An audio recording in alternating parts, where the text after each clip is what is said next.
Hello everyone and welcome back to कक्षा 12वीं। और आज की इस वीडियो में हम बात करने वाले हैं about differentiation of a implicit function. तो सबसे पहले आपको पता होना चाहिए कि इम्प्लिसिट फंक्शन क्या होता है। इसी को मद्देनज़र रखते हुए मैंने ये दो एग्जांपल्स लिए हैं और इन दोनों एग्जांपल से मैं आपको समझाऊंगा कि इम्प्लिसिट फंक्शन आपका होता क्या है और आप इसे किस तरीके से सॉल्व कर सकते हो। ये दो एग्जांपल्स है आपके सामने। तो हम क्या करते हैं, आप हम करेंगे फर्स्ट एग्जांपल है आपके पास और हम इसे इन टर्म्स ऑफ वाई निकालेंगे। यानी कि आपका जो फर्स्ट एग्जांपल है हम इसे क्या करेंगे, वाई कॉमन निकालेंगे और इस पूरे फंक्शन को इन टर्म्स ऑफ वाई निकालेंगे। ओके, तो वाई अगर हमने यहाँ से कॉमन निकाला तो 1 - x² is equals to -(x³ और y is equals to -(x³ upon 1 - (x²). तो जब हमने y कॉमन निकाल करके इस पूरे फंक्शन को इन टर्म्स ऑफ y निकाला तो हमें समझ गया कि ये जो फंक्शन है ये हमारा y is equals to f(x) वाला फंक्शन है। ओके, और इस फंक्शन की अगर मैं बात करूँ तो x³ plus y³ plus 3axy is equals to 0। और अगर इस फंक्शन को मैं इन टर्म्स ऑफ y निकालूँ तो कैसे होगा, तो देखते हैं हम कैसे होगा। y in bracket y² plus 3ax is equals to -(x³).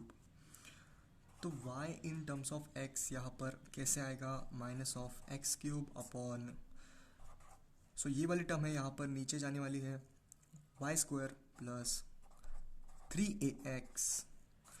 तो ये कुछ इस तरीके से आपकी y की वैल्यू आई। ओके, तो x³ plus y³ plus 3axy ये हमारा फंक्शन था। ओके, तो जब हमने y ये जो पूरे फंक्शन है हमने इन टर्म्स ऑफ y निकाला तो यहाँ पर क्या हुआ, यहाँ पर आपकी y की वैल्यू y² आपका रह गया। तो ये यहाँ पर नहीं रहना चाहिए था, लेकिन इस फंक्शन में क्या हुआ, इस फंक्शन में y in terms of x आ गया। मतलब कि हमने जब इस पूरे फंक्शन को इन टर्म्स ऑफ y निकाला तो यहाँ पर कोई भी y की वैल्यू नहीं रही और यहाँ पर पूरे x की वैल्यूज़ है। मतलब कि ये कैसा फंक्शन है हमारा, ये हमारा फंक्शन है y in terms of x, y is equals to f(x). लेकिन जब हमने इस फंक्शन को, ये हमारा सेकंड फंक्शन है और ये हमारा फर्स्ट फंक्शन है, तो इस फंक्शन को जब हमने निकाला इन टर्म्स ऑफ y तो यहाँ पर एक y² की वैल्यू, y² की जो टर्म है y² की यहाँ पर रह गई। तो इसी के साथ मतलब आपको अगर समझ में आ चुका होगा कि अगर हम इम्प्लिसिट फंक्शन किसे कहते हैं, कि अगर आपके एग्जाम्पल में कोई भी function in terms of y नहीं आ रहा है तो उसी फंक्शन को हम क्या बोलते हैं, उसी फंक्शन को हम बोलते हैं इम्प्लिसिट फंक्शन। मतलब कि ये जो फंक्शन है हमारा ये इम्प्लिसिट फंक्शन है। मतलब अगर मैं आपको डेफिनेशन बताऊँ इम्प्लिसिट फंक्शन की तो वो है a function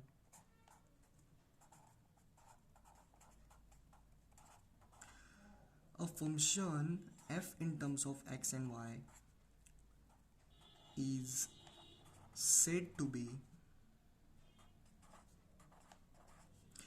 implicit function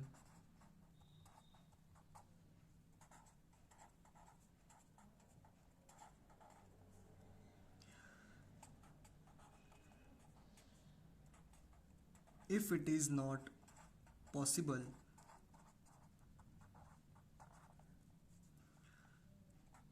to express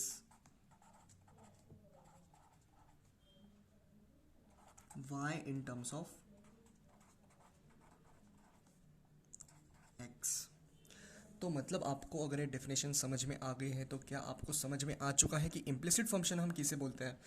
कि अगर आपका फंक्शन जो है, मतलब कि a function f in terms of x and y is said to be implicit if it is not possible, अगर ये पॉसिबल नहीं हुआ कि आपको एक्सप्रेस, मतलब कि y in terms of x या आपका अगर एक्सप्रेस नहीं हुआ, it is not possible, then जो आपका फंक्शन होगा वो इम्प्लिसिट फंक्शन है। और इसी फंक्शन का हम डेरिवेटिव निकाल सकते हैं।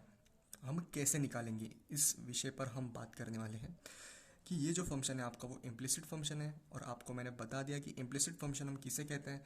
ये फंक्शन हमारा इम्प्लिसिट फंक्शन नहीं है और ये फंक्शन आपका इम्प्लिसिट फंक्शन है। तो इसी फंक्शन का हम डिफ्रेंसिएशन निकालेंगे। तो अभी हम देखते हैं कि differentiation of a implicit function. अभी हमारे सामने जो फंक्शंस हैं वो दोनों इम्प्लिसिट फंक्शन है। हम उन्हें इन टर्म्स ऑफ y एक्सप्रेस नहीं कर सकते, y in terms of x express नहीं कर सकते। तो इसी फंक्शन का हम आज देखेंगे कि डिफरेंशिएशन कैसे करेंगे।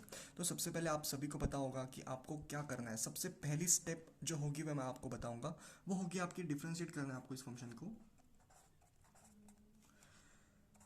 With respect to x. तो सबसे पहले विथ रिस्पेक्ट टू एक्स आपको इस फंक्शन को डिफरेंशिएट करना है। तो यहाँ पर जब आप डिफरेंशिएट करोगे तो यहाँ पर प्रोडक्ट रूल लगने वाला है। तो प्रोडक्ट रूल कैसे लगेगा? First function as it is into differentiation of second function plus second function as it is into differentiation of first function. तो अभी हम करते हैं इसका डिफरेंशिएशन। तो first function as it is into derivative of second function, यहाँ पर आएगा dy by dx plus second function as it is into derivative of first function, okay, plus यहाँ पर आएगा 2y into D Y by D X is equal to tan x का derivative क्या होता है? वो होता है sec square x plus y का derivative dy by D X, okay. तो यहाँ पर y था, लेकिन इन टर्म्स ऑफ हमें differentiate with respect to x करना था, इसीलिए यहाँ पर dy बाई डी एक्स आया, dy बाई डी एक्स आया, ओके। तो अभी हमें क्या करना है? अभी हमें dy बाई डी एक्स को कॉमन निकालना है। बस ये स्टेप अगर आपने कर ली तो बहुत बढ़िया बात होगी, आपका जो प्रश्न है वो सॉल्व हो जाएगा। सो आपका जो प्रश्न है वो सॉल्व हो जाएगा बहुत आसानी से। सो dy बाई डी एक्स को जब हम कॉमन निकालेंगे इस एक्सप्रेशन से, तो यहाँ पर आने वाला है आपका sec स्क्वायर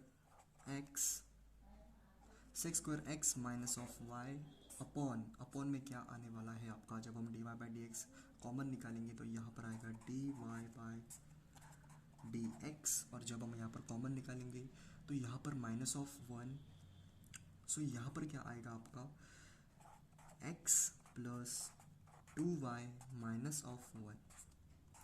सो ये आपका डिफरेंशिएशन हो गया इम्प्लिसिट फंक्शन का। सो इसी तरीके से आपको क्वेश्चंस को अटेम्प्ट करना है। कोई भी अगर इम्प्लिसिट फंक्शन अगर आपको दिखे तो ये भी आपका इम्प्लिसिट फंक्शन है। अगर आप इसे घर पे जाकर y in terms of x निकालेंगे, इन टर्म्स ऑफ x अगर इसे एक्सप्रेस करेंगे तो ये एक्सप्रेस नहीं होगा। तो ये आप निकाल सकते हैं घर पे, मुझे पता है ये इम्प्लिसिट फंक्शन है तो इसलिए मैंने डायरेक्ट इसका डिफरेंशिएट कर दिया। और ये आपका सेकंड एग्जांपल है जो कि आपको सॉल्व करना है घर पे। Sine square Y plus cos X Y plus pi. तो इस फंक्शन का आपको D Y by D X यानी कि डिफरेंशिएशन करना है। सो ये भी आपका इम्प्लिसिट फंक्शन है, ये भी आप चेक कर सकते हो।